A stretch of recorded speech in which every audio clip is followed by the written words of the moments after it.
أعوذ بالله السميع العليم من غضب الجبار ومن الشيطان اللعين الرجيم.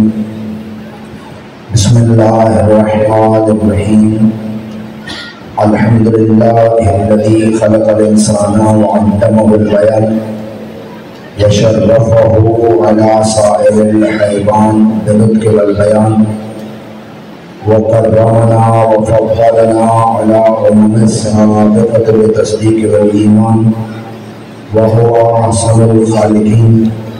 والصلاة والسلام والتحية والإكرام على سيد الأنبياء والمرسلين بعثه رحمة للعالمين خاتم النبيين المخاطب بطه وياسين من كان نبيا وآدم بين الماء والدين أبي القاسم محمد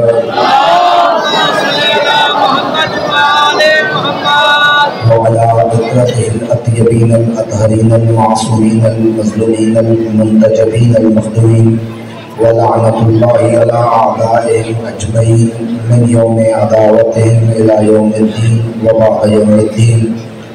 رب اشرح لي صدري ويسر لي أمري واحلل عقدة من لساني يفقهوا قولي. أما بعد فقد قال الله تبارك وتعالى في محكم كتابه لقد كان لكم في رسول الله أسوة حسنة. أعوذ بالله من الشيطان الرجيم.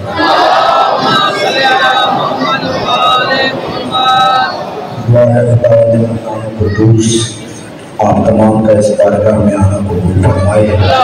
پروردگار آپ کی جتنی بھی مشکلات ہیں سب کو آسان فرمائے.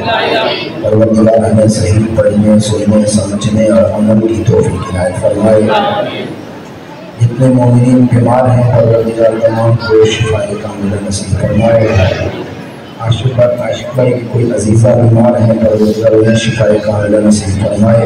پروردگار سب کا نبی والے نبی امام زمان کے ظہور میں تاجر عطا فرمائے.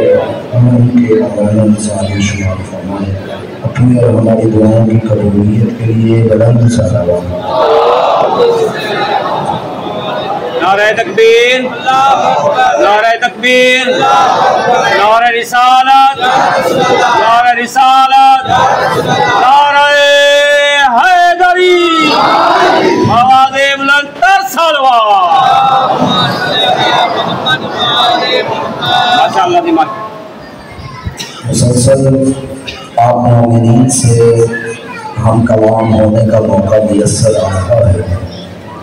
آپ سے مخاطب ہونے کی توفیق مل رہی ہے اور ہم آیت قرآنی کا سہارا لے کر گفتگو اس مقام پہ لے آئے تھے کہ اگر دنیا میں کوئی ہستی ہمارا سہارا بن سکتی ہے تو وہ فقط میرے نبی کی آل ہے، فقط میرے نبی کی فطرت ہے جو ہمارا سہارا ہے، جو ہمارے پیشوا ہیں، جو ہمارے مقتدا ہیں، جو ہمارے رہنما ہیں، جو ہمارے لیڈر ہیں، جو ہمیں راستہ دکھانے والے ہیں.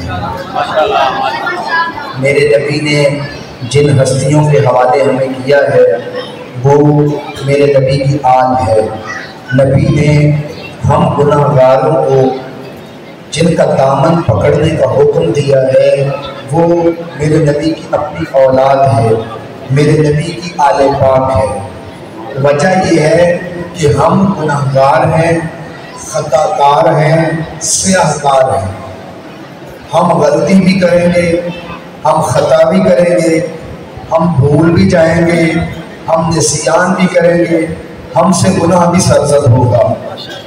جب ہم میں ساری خرابیاں پائی جاتی ہیں ہم گمراہ بھی ہو سکتے ہیں، ہم بھول بھی سکتے ہیں، خطا بھی کر سکتے ہیں، ہم گناہ بھی کر سکتے ہیں.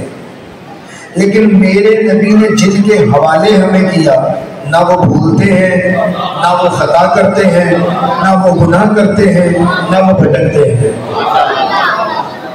لیکن ایک عام بالکل سادہ بات ہے کہ بڑی سمجھنے والی بات ہے کہ اگر آپ یہاں سے مجھے راجن پور بھیجنے کے لیے ایک ڈرائیور کے حوالے کریں تو ضروری ہے کہ ڈرائیور کو رستے کا پتہ ہو، کیونکہ مجھے نہیں پتا۔ ڈرائیور کو رستے کا، نور الحسن شاہ صاحب مجھے کہتے ہیں شاید ہی اس ڈرائیور کے ساتھ چلے جائیں، اور اگر ڈرائیور کو خود ہی نہ پتا ہو، ہماری پنجابی میں کہتے ہیں گو لبی گو، اوہ جیو کہ اوہ جیو، مطلب کہ دونوں ہی گناہگار ہیں، تو دونوں ایک دوسرے کو رستہ نہیں دکھا سکتے۔ جب دونوں کو نہیں پتا تو پھر منزل نہیں ملے گی۔ ضروری ہے کہ جس کے حوالے کیا جا رہا ہے اسے منزل کا پتہ ہو۔ اس لیے میرے نبی نے کسی خطا کار کے حوالے نہیں کیا، کسی جاہل کے حوالے نہیں کیا، کسی نسیان والے کے حوالے نہیں کیا، چلے جملہ بدل کے کہتا ہوں، کمیوں کے حوالے نہیں کیا، سرداروں کے حوالے کیا۔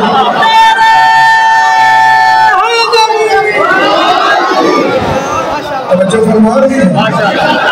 میرے نبی کو پتا تھا، ہمارا پتا تھا۔ دیکھیں نا، اگر آپ مجھے ایسے ڈرائیور کے ساتھ بھیجتے ہیں جسے خود نہیں پتا، تو میں ڈرائیور کو تو بعد میں پوچھوں گا، پہلے شاہ صاحب سے پوچھوں گا کہ آپ کو تو پتا تھا کہ مجھے رستہ نہیں پتا، لیکن اس کے حوالے تو کرتے جسے پتا ہوتا۔ اب اگر میرے نبی کسی اور کے حوالے کر جاتے تو یہ امت کہتی آقا ہم بھی گناہگار ہیں، حوالے بھی گناہگاروں کے کر دیا۔ آقا ہم بھی خطاکار ہیں، حوالے بھی خطاکاروں کے کر دیا۔ نبی جانتے تھے، نبی ہمارے ذہنوں کو بھی جانتے تھے، ہماری ضروریات کو بھی جانتے تھے، ہماری کمیوں کو بھی جانتے تھے، ہماری کوتاہیوں کو بھی جانتے تھے۔ اس لیے میرے نبی نے کسی اور کے بارے میں نہیں کہا کہ اس کا دامن پکڑ لو، اس کا دامن پکڑ لو، اس کا دامن پکڑ لو، اس لیے کہ نبی کو پتا تھا یہ بھی خطا کر سکتا ہے،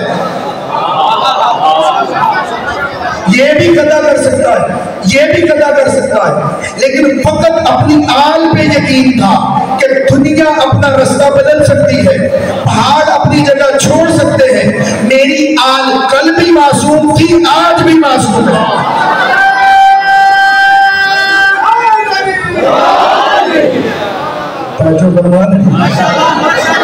میرے لاڈلے بچے، میری آل، میرا علی، میری زہرا، میرا حسن، میرا حسین، میرا سجاد، میرا باقر، میرا صادق، میرا قاسم، میرا رضا، میرا محمد، میرا علی، میرا حسن، میرا مہدی، یہ سارے کے سارے معصوم ہیں، ان سے خطا نہیں ہو سکتی۔ دیکھیں آپ بھی دنیا میں آئے ہیں تو جاہل آئے ہیں، میں بھی آیا ہوں تو جاہل آیا ہوں۔ جب آپ آئے تھے آپ کو بھی علم نہیں تھا، جب میں آیا ہوں مجھے بھی علم نہیں تھا۔ میرے نبی نے ہمیں آل نبی کے حوالے کیا ہے، جن کے حوالے کیا ہے وہ اور ہیں، جن کو حوالے کیا ہے وہ اور ہیں۔ ہمیں ہم جیسوں کے حوالے نہیں کیا، جنہیں حوالے کیا ہے وہ اور ہیں، جن کے حوالے کیا ہے وہ اور ہیں۔ اس بات کو سمجھیے گا کہ آپ دنیا میں آئے تو جاہل آئے تھے، میں بھی جاہل آیا تھا۔ انسان کے علم حاصل کرنے کے ذریعے ہیں پانچ ذریعوں سے انسان علم لیتا ہے۔ کبھی انسان کسی چیز کو مس کر کے، لمس کر کے پتہ کرتا ہے یہ سخت ہے یا نرم ہے۔ کبھی انسان کسی کو دیکھ کر علم حاصل کرتا ہے، کبھی انسان سونگھ کر علم حاصل کرتا ہے، کبھی انسان سن کے علم حاصل کرتا ہے، کبھی انسان چکھ کے علم حاصل کرتا ہے۔ یہ 5 ذریعے ہیں علم کے۔ آپ دنیا میں آتے ہیں، جاہل آتے ہیں، تھوڑے بڑے ہوتے ہیں تو یہ 5 کام کرنا شروع کر دیتے ہیں۔ کچھ چیزیں سن کے آپ کو پتہ چلتی، کچھ چکھ کے، کچھ سن کے، کچھ دیکھ کر، کچھ لمس کر کے۔ آپ کے علم کے یہ ذرائع ہیں، ان 5 میں غلطی ہو سکتی ہے۔ آنکھ کبھی صحیح دیکھے کبھی نہ دیکھے، کان کبھی صحیح سنے کبھی نہ سنے، زبان کبھی صحیح چکھے کبھی نہ چکھے۔ آپ چونکہ دنیا میں آ کے علم لیتے ہیں، تھوڑا تھوڑا کر کے لیتے ہیں، ان 5 کے ذریعے لیتے ہیں، غلطی ہو سکتی ہے۔ وہ دنیا میں آ کے علم نہیں لیتے، وہ وہاں سے پڑھ کے آتے ہیں۔ یہی وجہ ہے تم آتے ہو تمہیں کچھ بھی پتہ نہیں ہوتا، وہ آتے ہیں تو نبی کے ہاتھوں پہ کہتے ہیں تورات سناؤ، زبور سناؤ، انجیل سناؤ،